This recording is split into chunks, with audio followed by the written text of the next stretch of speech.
함께 보실 말씀은 유다서 17절에서 25절까지입니다. 제가 봉독하겠습니다. 사랑하는 자들아, 너희는 우리 주 예수 그리스도의 사도들이 미리 한 말을 기억하라. 그들이 너희에게 말하기를 마지막 때에 자기의 경건하지 않은 정욕대로 행하며 조롱하는 자들이 있으리라 하였나니, 이 사람들은 분열을 일으키는 자며 육에 속한 자며 성령이 없는 자니라. 사랑하는 자들아, 너희는 너희의 지극히 거룩한 믿음 위에 자신을 세우며 성령으로 기도하며 하나님의 사랑 안에서 자신을 지키며 영생에 이르도록 우리 주 예수 그리스도의 긍휼을 기다리라. 어떤 의심하는 자들을 긍휼히 여기라. 또 어떤 자를 불에서 끌어내어 구원하라. 또 어떤 자를 그 육체로 더럽힌 옷까지도 미워하되 두려움으로 긍휼히 여기라. 능히 너희를 보호하사 거침이 없게 하시고 너희로 그 영광 앞에 흠이 없이 기쁨으로 서게 하시리. 곧 우리 구주 홀로 하나이신 하나님께 우리 주 예수 그리스도로 말미암아 영광과 위엄과 권력과 권세가 영원 전부터 이제와 영원토록 있을지어다. 아멘. 요즘 뉴스를 보거나 사람들의 말을 듣고 있으면 간혹 이런 생각이 드실 때가 있으실 겁니다. 이렇게 혼란스러운 세상에서 내가 믿음을 끝까지 지킬 수 있을까? 교회 안에서도 상처가 있고 신앙 생활을 잘하던 분이 갑자기 교회 공동체를 떠나기도 하고, 온라인에는 수많은 가르침과 좋은 설교들이 넘쳐나는데 무엇이 옳은지 어디에 마음을 두어야 할지 헷갈리실 때가 있으실 겁니다. 오늘 우리가 함께 묵상할 유다서는 바로 이런 혼란의 한가운데서 끝까지 믿음을 지키라고 권면하면서 짧지만 굉장히 강한 메시지를 우리들에게 주고 있는 편지입니다. 유다는 교회를 흔드는 거짓 교사들, 믿음을 무너뜨리려는 세력들 한가운데서 성도들이 어떻게 서 있어야 하는지를 분명하게 말해 줍니다. 오늘 본문 17절에서 25절까지는 유다가 이렇게 세 가지의 교훈을 담고 있는 것으로 보입니다. 첫째로, 기억하라. 이 기억하라는 말씀은 말씀을 기억하라입니다. 둘째로, 세우라. 자신을 믿음 위에 세우라는 말씀입니다. 셋째로, 붙들라. 흔들리는 사람들을 붙들어 주라는 말씀입니다. 그리고 마지막으로 우리를 끝까지 붙들어 주시는 하나님을 바라보라고 초청하는 것으로 보입니다. 이 세 가지 말씀을 함께 묵상하며 우리 성도님들의 믿음이 다시 한번 단단히 말씀 위에 세워지기를 소망합니다. 첫째로, 기억하라. 말씀을 기억하여야 한다라는 것입니다. 17절에서 유다는 이렇게 말합니다. 사랑하는 자들아, 너희는 우리 주 예수 그리스도의 사도들이 미리 한 말을 기억하라. 아멘. 유다는 오늘날을 살아가는 성도들에게 마치 현실을 보면서 놀라지 말라고 권면하는 것 같습니다. 이미 사도들이 지금 일어나고 있는 현상들에 대해서 예전부터 말해 주었다는 것으로 이 본문을 이해하실 수 있으실 겁니다.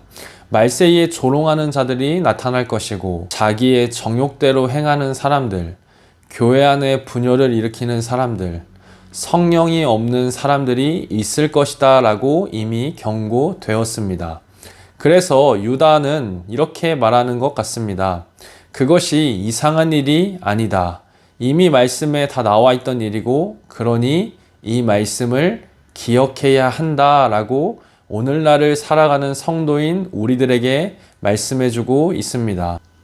존경하는 성도 여러분, 우리가 말씀을 잊어버리면 눈앞에 보이는 현실에만 마음이 휘둘리게 됩니다. 누군가 실망스러운 행동을 하면 교회가 도대체 왜 이래 하며 믿음 전체가 흔들리고, 세상이 점점 악해지는 것을 보면 하나님이 정말 계시긴 한가? 의심이 우리 마음에 들어올 때가 있습니다. 하지만 말씀을 기억하면 우리들의 관점이 완전히 달라질 것입니다. 아, 성경이 말하던 그 모습이 바로 이 모습이구나. 그렇다면 지금은 더 깨어 있을 때구나. 말씀을 기억하는 것은 현실을 다른 눈으로 보는 힘을 제공할 것입니다. 그래서 유다는 우리들에게 말합니다. 말씀을 잊지 말고 기억하라. 주일에 들었던 말씀 또는 평소에 읽었던 말씀 한 구절이라도 마음에 새기고 되뇌이는 것이 이것이 혼란한 시대를 살아가는 첫 번째 믿음의 태도라는 것을 말씀해주고 있습니다. 둘째로 세우라, 자신을 믿음 위에 세우라는 말씀입니다. 이제 유다는 시선을 바꿉니다. 주변 상황만 보지 말고 이제 성도인 너 자신을 어떻게 세울 것인지를 바라보아야 한다고 말합니다.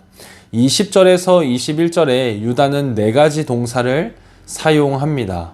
지극히 거룩한 믿음 위에 자신을 세우며 성령으로 기도하며 하나님의 사랑 안에서 자신을 지키며 영생에 이르도록 우리 주 예수 그리스도의 긍휼을 기다리라 라고 4가지의 동사로 이야기를 합니다.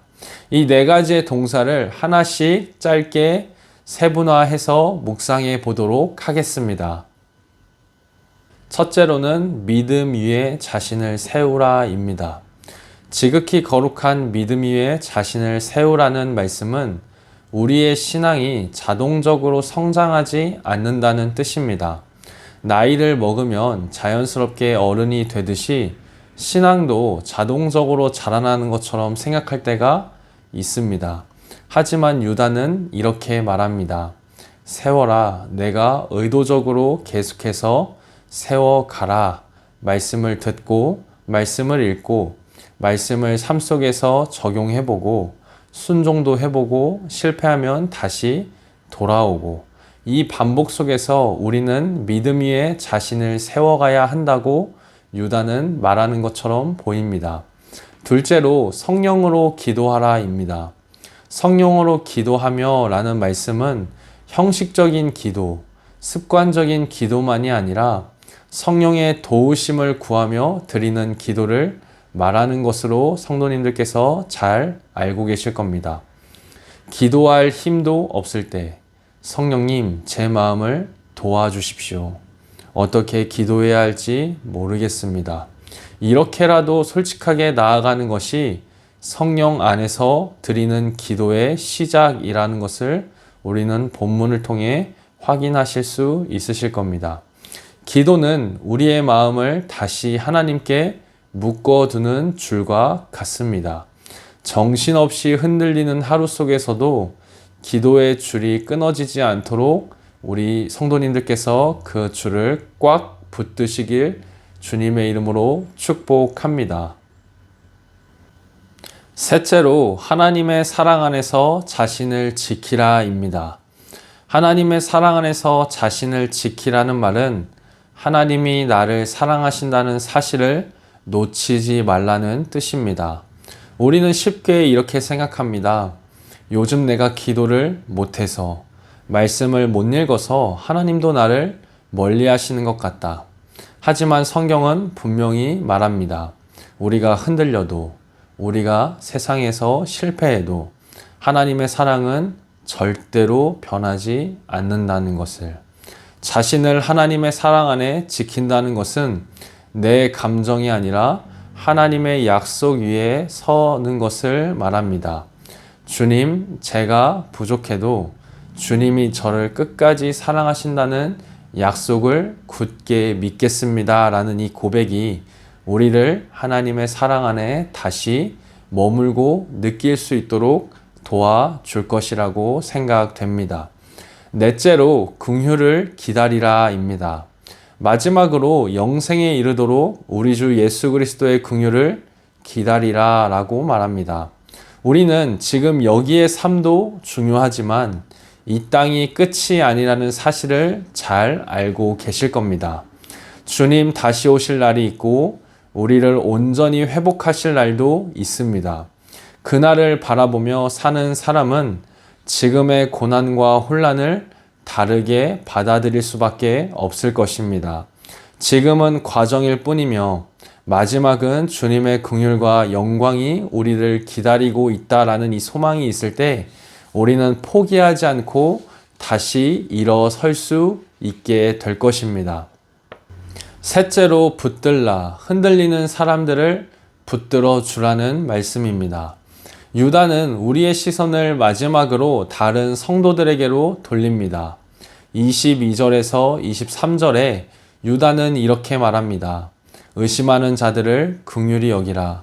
어떤 자는 불에서 끌어내어 구원하라. 또 어떤 자는 두려움으로 긍휼히 여기되 죄에 물든 옷까지도 미워하라. 한마디로 말하면 이렇습니다. 믿음이 흔들리는 사람들을 정죄하지 말고 긍휼로 붙들어 주라.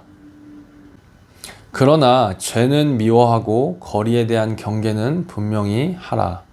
교회 안에는 항상 이런 사람들이 있습니다. 신앙에 의문이 생긴 사람, 상처 때문에 교회가 싫어진 사람, 세상의 유혹에 빠져서 점점 멀어지는 사람. 우리는 이런 사람들을 볼 때 가끔 쉽게 판단하고 말할 때가 있습니다. 믿음이 없으니까 저렇지. 저 정도면 그냥 떠나도 어쩔 수 없지. 하지만 유다는 우리의 생각과는 다른 말을 하는 것 같습니다. 긍휼을 베풀어라. 붙들어 주라. 끌어내어 주라. 물론 죄와 타협하라는 뜻은 절대로 아닙니다. 23절 마지막에 나와 있는 것처럼 옷에까지도 더럽혀진 것을 미워하라고 말하는 것을 보면 절대로 그런 뜻은 아닐 것입니다.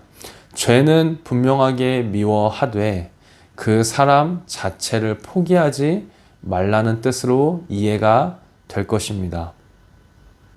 이 말씀을 들으면서 내 주변에 신앙이 흔들리는 사람이 떠오르시나요? 요즘 교회에 잘 나오지 않는 지체, 예배는 나오지만 마음이 식어 있는 것 같은 지체, 가족 중에, 자녀 중에, 배우자 중에 그런 사람이 있으신가요? 유다는 우리에게 이렇게 부탁하는 것 같습니다. 그들을 위해 울어주라. 그들을 위해 기도해 주어라. 그들에게 손을 내밀어 주고 그들을 끝까지 붙들어 주어라. 우리가 누군가를 붙잡을 때 사실은 하나님께서 우리를 붙들고 계시다는 사실을 더 깊이 있게 경험하게 되실 거라고 저는 믿습니다. 유다는 유다서의 말씀을 마무리하면서 유다가 마지막으로 드리는 찬송을 함께 살펴보려고 합니다. 24절에서 25절에 유다는 이렇게 고백합니다. 능히 너희를 보호하사 거침이 없게 하시고 너희로 그 영광 앞에 흠이 없이 기쁨으로 서게 하실리 곧 우리 구주 홀로 하나이신 하나님께 우리 주 예수 그리스도로 말미암아 영광과 위엄과 권력과 건세가 영원 전부터 이제와 영원토록 있을지어다. 아멘. 유다는 우리가 얼마나 열심히 노력하느냐에서 이 편지를 끝내지 않고 마지막 한 줄에 보시면 결국 너희를 지키시는 분은 하나님이시다. 우리가 말씀을 기억하려고 애쓰고 자신을 세우려고 애쓰고 다른 사람을 붙들려고 애를 써도 우리는 여전히 부족하여 넘어질 때도 있고 지칠 때도 있다라고 말하는 것처럼 보입니다. 그런데 우리가 그러한 상황 속에서도 완전히 무너지지 않는 이유는 하나님께서 우리를 붙들고 계시기 때문이다라는 것을 마지막 두 구절에 잘 담고 있는 것으로 보입니다. 존경하는 성도 여러분, 오늘 말씀을 정리하면 이렇습니다. 우리는 믿음 위에 자신을 세워야 하겠습니다. 우리는 성령 안에서 기도함으로 하나님의 사랑 안에 머물러야 합니다.